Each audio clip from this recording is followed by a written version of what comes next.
अजीब ट्रेंड देखने को मिल रहा है बिहार में। पहले लोग राहुल गांधी से मिलकर कहते हैं कि उनका नाम वोटर लिस्ट से काट दिया गया, और फिर कुछ ही दिनों में उनकी वीडियो आती है जिसमें वो कहते हैं अरे गलती हो गई, हमारा नाम तो लिस्ट में है।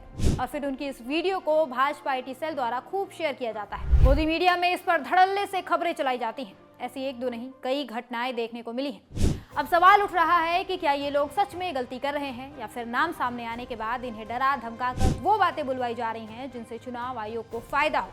इस पूरी कहानी की शुरुआत हुई है राहुल गांधी की एक PC से। 7 अगस्त 2025 को राहुल गांधी ने दिल्ली में एक प्रेस कॉन्फ्रेंस की, जिसमें उन्होंने चुनाव आयोग पर गंभीर सवाल उठाए।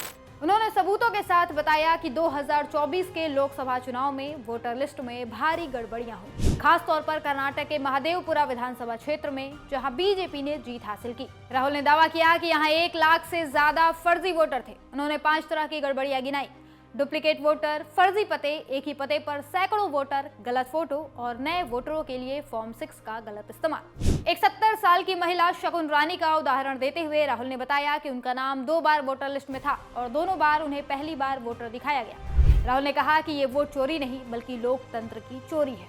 उन्होंने ये भी बताया कि ये गड़बड़ियां सिर्फ कर्नाटक तक सीमित नहीं है, महाराष्ट्र, हरियाणा, उत्तराखंड और मध्य प्रदेश में भी ऐसी ही शिकायतें सामने आई। राहुल ने इसके बाद मांग की कि चुनाव आयोग को वोटर लिस्ट का डिजिटल डेटा देना चाहिए ताकि लोग खुद इसकी जांच कर सकें। लेकिन आयोग ने उनकी बात को खारिज करते हुए कहा कि राहुल को अपनी बातों की शपथ लेकर सबूत देना होगा, वरना माफी मांगनी होगी। राहुल ने शपथ पत्र साइन करने से इनकार कर दिया और कहा कि मैंने संविधान की शपथ ली है, मुझे कोई और शपथ लेने की जरूरत नहीं है। इस खुलासे के बाद राहुल गांधी ने बिहार में 1300 किलोमीटर की वोटर अधिकार यात्रा शुरू की, जो 20 जिलों से होकर गुजरेगी। इस यात्रा का मकसद है उन लोगों की आवाज उठाना जिनका वोटर लिस्ट से नाम काटा गया।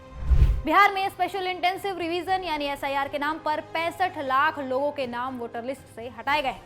आयोग का दावा है कि ये मृत, डुप्लीकेट या पलायन कर चुके वोटर थे। लेकिन राहुल गांधी और विपक्ष का कहना है कि ये एक साजिश है जिसके तहत गरीबों, दलितों, पिछड़ों और अल्पसंख्यकों को वोट देने से रोका जा रहा है। अब इस यात्रा के दौरान कई लोग राहुल गांधी से मिल रहे हैं और बता रहे हैं कि चुनाव आयोग ने उनके साथ नाइंसाफी की है। मिसाल के तौर पर बिहार के सुबोध कुमार ने बताया कि उनका नाम वोटर लिस्ट से काट दिया गया, जबकि उन्होंने 2024 के लोकसभा चुनाव में वोट दिया था। इतना ही नहीं, वो तो पोलिंग एजेंट भी थे। और ये सिर्फ एक सुबोध की कहानी नहीं है, कई ऐसे लोग राहुल गांधी से मिले। उन्होंने बताया कि चुनाव आयोग ने कहीं मरे हुए को जीवित बता दिया तो कहीं जिंदा लोगों को मृत बताकर उनका नाम वोटर लिस्ट से काट दिया गया। कहीं कहीं पर एक ही मकान में 50 से 100 लोगों के नाम डाल दिए गए। कुल मिलाकर चुनाव आयोग बिहार में SIR के नाम पर वोट काटने का काम कर रहा है, गरीबों से उनका हक छीना जा रहा है। और जब राहुल गांधी इसके खिलाफ आवाज उठा रहे हैं तो उन्हें झूठा साबित करने के लिए साजिशें हो रही हैं। जो भी लोग राहुल गांधी से मिलकर चुनाव आयोग की शिकायत कर रहे हैं, कुछ ही समय बाद उनकी एक दूसरी वीडियो सामने आ रही है जिसमें वो कह रहे हैं कि उनका नाम लिस्ट में है और उनसे गलती हो गई। ऐसे में एक गंभीर सवाल उठ रहा है, क्या ये लोग सच में गलती कर रहे हैं या फिर कोई उन्हें डरा धमका कर ये बयान दिलवा रहा है।